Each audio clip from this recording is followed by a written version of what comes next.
Bismillahirrahmanirrahim. Alhamdulillahi Rabbil Alamin. Wassalatu wassalamu ala Rasulillah. Wa ba'd. Assalamualaikum warahmatullahi wabarakatuh. So ngayon, ang propeta sallallahu alaihi wasallam isang araw habang siya nakahiga, ay may dumating sa kanya na sumusundo sa kanya.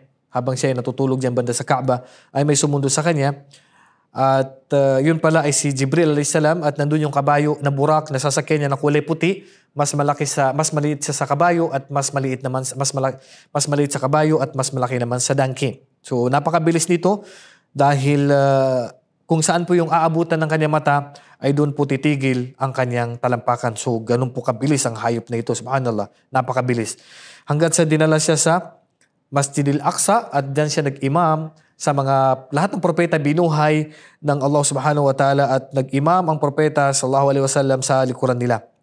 At inimaman niya sila, sabi nga sa hadith, fahatatis salatu fa'ammathum.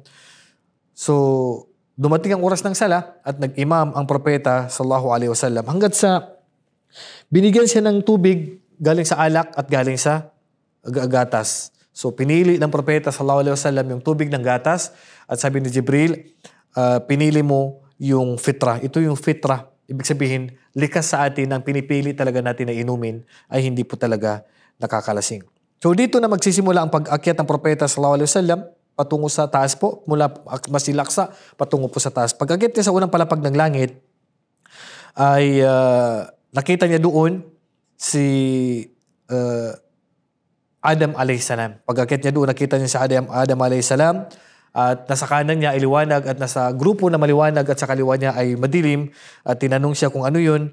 So sinabi sa kanya na yun ay, kasi pag tumitingin siya sa pag tumitingin si Adam alayhis salam sa kanan ay napapangiti siya, at pag tumitingin sa kaliwa ay napapaiyak siya. Itong mga tao na to ay napunta pala sa impyerno yung sa kanan niya, at napunta pala sa paraiso, ay sa impyerno yung sa kaliwa, at napunta sa paraiso yung sa kanan niya, kasi siya napapangiti at napapaiyak siya sa kaliwa niya, kasi yun yung mga anak niya na napunta sa impyerno na hindi nakinig sa da'wa ng mga propeta at hindi nila sinamba ang Allah subhanahu wa ta'ala. Then nagpatuloy ang kanilang paglalakbay, binati siya, assalamu alayka, binati siya ng propeta, welcome sa iyo, isang matuwid na tao, anak na matuwid na tao. So nagpatuloy ang propeta sallallahu alaihi wasallam sa pag-akyat, at pagdating niya sa pangalawang palapag ng langit, ang nakita naman niya doon ay si Isa alayhis salam at saka si Yahya bin Zakaria. So doon niya nakita ang mga propeta na to. Hanggat sa nagpatuloy sa paglalakbay, pangatlong palapag ng langit, ang nakita naman niya doon ay si Yusuf alayhis salam. Sabi niya, itong si Yusuf alayhis salam ay binigyan ng kalahating kagwapuhan. Napakagwapo. Kumbaga yung kalahati, pinaghati-hatian na natin dito sa mundo, at ang kalahati ay binigay na po kay Yusuf alayhis salam. So ganyan na po yung pag-akyat ng propeta sallallahu alaihi wasallam hanggat sa nagpatuloy paglalakbay niya, hanggat sa dumating siya sa pitong palapag ng langit, at nakita niya doon sa panglimang palapag ng langit, nakita niya doon si Harun alayhis salam, at ni-welcome siya. Din nagpatuloy siya, pang-anim na palapag ng langit, nakita naman niya doon si Musa alayhis salam, at sa pang-pitong palapag ng langit, nakita naman niya doon si Ibrahim alayhis salam na nakasandal doon sa Baitul Ma'mur. Ang Baitul Ma'mur ay duplicate ng Kaaba na yan na tinatawa pa natin, na kung saan ay may umiikot doon na 70,000 na anghel araw-araw, at sino mang nakaikot doon na hindi na po babalik kailanman. Hindi na babalik kailanman. Sobrang dami.